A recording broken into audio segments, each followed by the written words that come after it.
All right, welcome back to WMMA Now with your host Chuck Stevenson. We're going to do a little quick reaction video here to UFC 246, focused on the ladies' fights, of course. It's a pretty good night of fights overall. I thought it was a decent event. Particularly the main card had like 4 fights out of 5 ended in finishes, so that was pretty cool.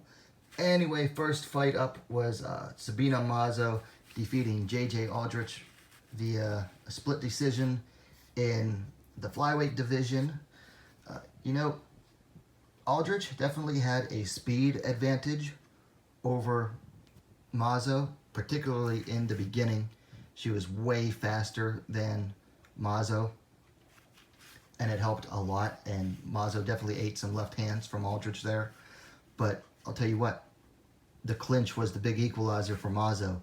Man, when she would get that clinch in, she was just tearing Aldrich up with that. And I think Mazo now trains with Kings, with Rafael Cordero, old school shooter box guy. So yeah, he definitely helped her improve her clinch by a lot. So good win for Sabina Mazo. Tough luck for JJ Aldrich. I think she's now 1 and 2 so far in flyweight. I never really understood the move up for her. I mean, unless she was having trouble making strawweight. I mean, she was on like a 4-fight win streak, I believe, in strawweight before moving up to face Barber. I think Aldrich would be served better by going back to strawweight if she can. Just don't like her luck at flyweight. The fighters are bigger, they're stronger, and they can often, overcome like things like her speed advantage. So for Mazo, Aldrich might want to move back down. Mazo, she needs to get over being such a slow starter, particularly in 3-round fights. Her problem is she's just a slow starter and takes time to get adjusted.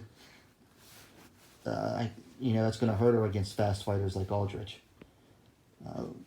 Next up, of course, was Roxanne Modaferri defeated Maycee Barber, and man, Barber's hype train got derailed hard tonight. I mean, you get dropped by a jab from Modaferri. Now, her knee went out, but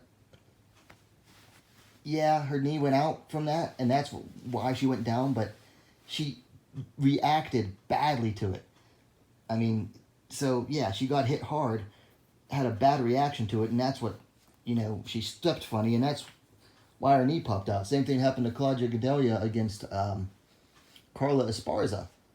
She took a hard punch to the chin, reacted badly to it, and stepped and twisted her knee. But man, Barber's hype train got derailed hard. I kind of saw that one coming a little bit. I'm glad I picked Modaferri. She's such a likable person. She's one of the nicest people involved in a sport full of absolutely shitty people. And I'm not saying everybody in MMA is shitty, but I mean, there are a lot of shitty people in MMA, and Modaferri is one of the nicest people around. So it's hard to not like her. I mean, I'm not saying that you have to be an asshole to dislike Modaferri, but if you dislike Roxanne Modaferri, you're probably an asshole. I mean, that's just all there is to it.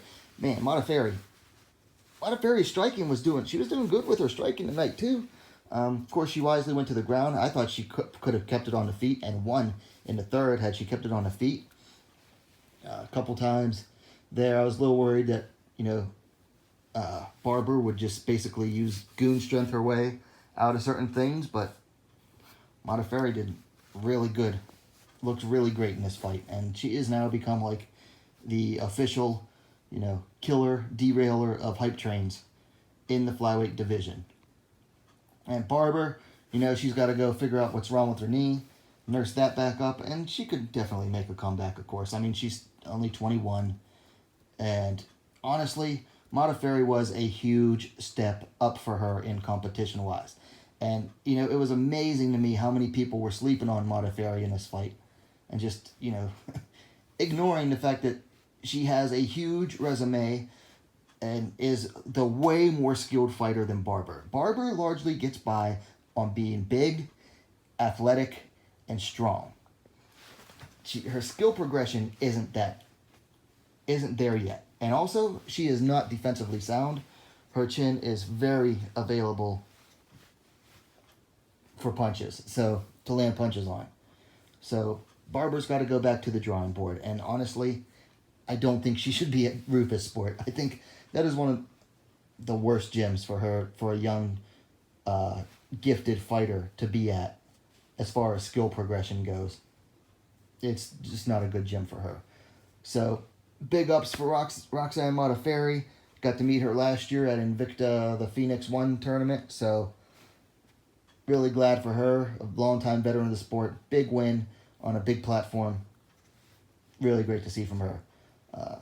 Now, as far as the Holm versus Pennington fight, went pretty much as I expected it to. I figured Holm would win.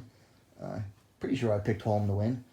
I did not expect it to be an exciting fight, and it wasn't. I mean, it was the only fight on the main card, I think, that got booed. No, Olenek and Green got booed a little bit because of the ground fighting, but whatever. But it didn't get booed as much as Holm Pennington did. Really surprised by Holm just out-muscling Pennington like that in the clinch.